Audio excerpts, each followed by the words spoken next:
गुरेज में महकमा तालीम की जानिब से गैर संजीदगी और बदनज़मी का एक और मामला सामने आया है। इस सरहदी खित्ते में पिछले साल अगस्त के महीने में एकलव्य मॉडल रेजिडेंशियल स्कूल का बड़े जोर शोर के साथ इफ्तिताह किया गया था। ताहम अफसोस इस बात का है कि यह स्कूल आज तक चालू ही नहीं किया गया है। कहा जा रहा है कि इस स्कूल में जरूरत के मुताबिक अमला दस्तयाब नहीं है और इस रेजिडेंशियल स्कूल में सहूलियात का भी फुकदान है।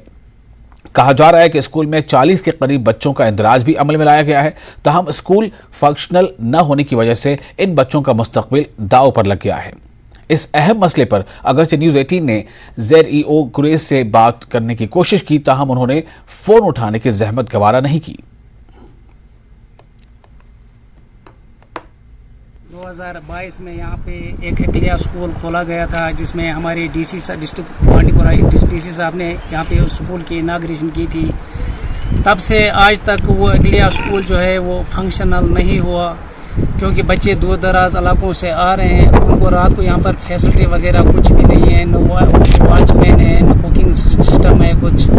यहाँ पर जो हमारे स्कूल थे वहाँ उनसे वो डिस्चार्ज हो रखे, न ये वहाँ के हो गए, न बच्चे वहाँ के हो गए। इसलिए हम मौजबाना गुजारिश करते हैं खासकर डीसी साहब से और स्कूल एजुकेशन के डायरेक्टर साहब से और ड्यू काम से एक रिक्वेस्ट कर रहे हैं कि यहाँ पे जो कुकिंग स्टाफ है और वॉचमैन वगैरह जो है वो यहाँ पर जल्दी भेजा जाए, ताकि हमारे बच्चों के साथ ऐसा खिलवाड़ ना। और इस वक्त एक ब्रेकिंग न्यूज, करालगंज पुलिस ने सेक्स रैकेट का पर्दाफाश किया है। जी हाँ, करालगंज पुलिस ने सेक्स रैकेट का पर्दाफाश किया है। 5 लोगों को गिरफ्तार किया गया है।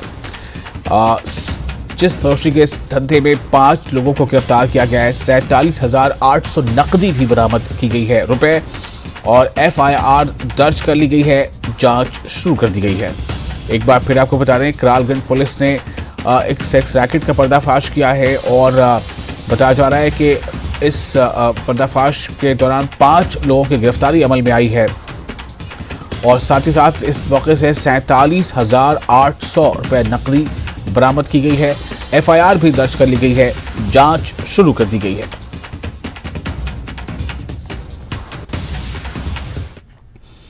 डीसी बांडीपुरा डॉक्टर ओवैस अहमद ने आज प्रेस ब्रीफिंग के जरिए जिले में जारी किसान संपर्क अभियान के हवाले से जानकारी फराहम की।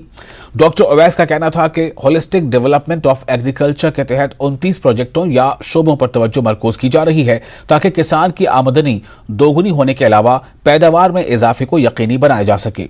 डॉक्टर ओवैस का मजीद कहना था कि किसान संपर्क अभियान के तहत पूरे जिले में जानकारी प्रोग्रामों का सिलसिला जारी है और तमाम लोगों को इस अभियान के साथ जुड़ जाना चाहिए। अभियान बांडीपुरा में चल रहा है, जिसमें जो फार्मर्स हैं, जो लोग अपनी खेती के साथ या एग्रीकल्चर अलाइड सेक्टर के साथ ताल्लुक़ रखते हैं, या जो यंग लोग जो एंटरप्रेन्योर इस तरफ बनना चाहते हैं और एग्रीकल्चर सेक्टर की तरफ जाना चाहते हैं, उनको जो अलग अलग एग्रीकल्चर डिपार्टमेंट की स्कीम्स हैं उसके बारे में इंफॉर्मेशन दी जा रही है। इसमें मैं बताता चलूँ कि टोटल 29 प्रोजेक्ट्स हैं जो कि एग्रीकल्चर डिपार्टमेंट से संबंधित हैं, उनसे रिलेटेड हैं, जो कि जिसमें प्लानिंग ये की गई है कि इन सब में पूरी तरीके से फोकस करके और लगभग अगले 5 सालों में पूरे यूटी में लगभग 5,000 करोड़ इसके ऊपर स्पेंड करके इन 29 प्रोजेक्ट्स, इन 29 फील्ड के ऊपर ध्यान देके ये कोशिश की जा रही है कि आने वाले टाइम में जो हमारी फार्मर्स इनकम है वो बढ़ाई जा सके, जो एग्रीकल्चर आउटपुट है वो बढ़ाया जा सके, और जो इकोनॉमी में एग्रीकल्चर का जो एक आउटले है वो 11% से इंक्रीज किया जा सके।